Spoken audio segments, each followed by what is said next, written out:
We could not be more excited today with our partnership with Air Canada and our nonstop service to Montreal. Daily flights from St. Louis to Montreal will help attract more Canadian businesses and visitors to our city and put more dollars, American and Canadian dollars, into our local economy. May 2024 was the latest milestone for St. Louis Lambert as it celebrated the acquisition of another nonstop international service and the new opportunities it can provide for the city to grow as a tourist destination and business hub. Being able to travel internationally to St. Louis creates really logistical advantages for many small businesses and large businesses that are looking to expand into the United States. Mayor Tashara O. Jones and County Executive Dr. Sam Page were aboard the inaugural flight as part of a trade mission to Montreal, which was led by the World Trade Center St. Louis and included a variety of delegates representing local businesses and cultural institutions. The St. Louis County Library is a member of the Urban Libraries Council, so I'm very excited to be representing libraries all over the United States and particularly in Missouri. 8688 with services to Montreal. In just a few moments, we'll be starting our boarding process. Over the next few days, the delegates were able to meet with their Canadian counterparts to network, exchange ideas, and share some highlights of St. Louis. For these connections and potential partnerships to flourish in Montreal and beyond, reliable, direct travel in and out of St. Louis is key. We at the World Trade Center led St. Louis's application in the Brookings Institution Global Cities Initiative. And with it, we did the first ever foreign direct investment study on St. Louis. How much foreign investment is here? How many are employed by foreign-owned companies? What does it mean to our economy? And so in doing that, we went out and interviewed 35 foreign-owned companies. One of the key questions we asked was, what are the barriers to increasing your investment in St. Louis? Time and again, the number one barrier was the lack of international connectivity.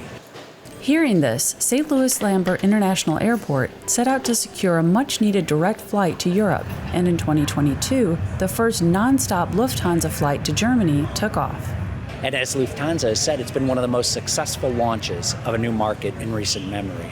I mean, for the airport, it's been phenomenal because it was such an ask that this team here had to bring back a nonstop European flight, and it had been a long time. Greater St. Louis just did an economic impact study, and we the airport, are 5.5% of the GDP here in St. Louis, in the state.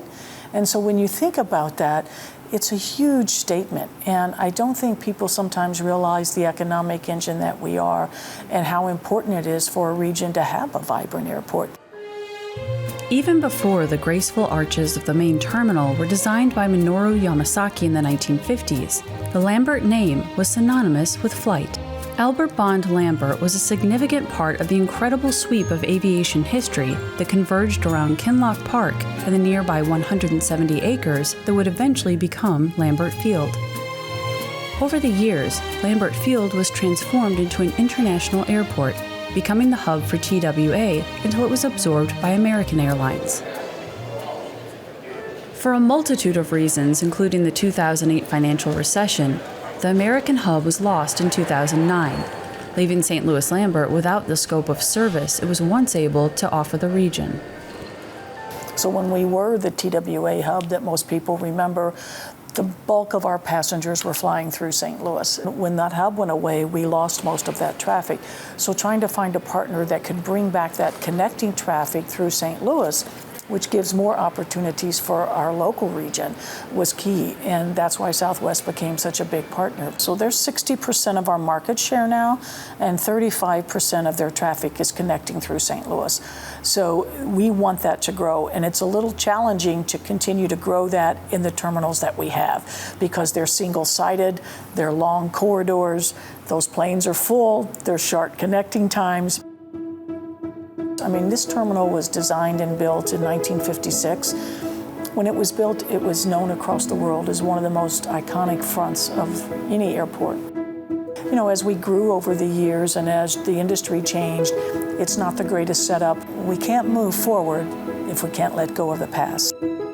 Let's talk about what's happening in the future. We're getting the signatures right now for the next phase of our consolidated terminal project. And that phase is to allow us to do architectural design.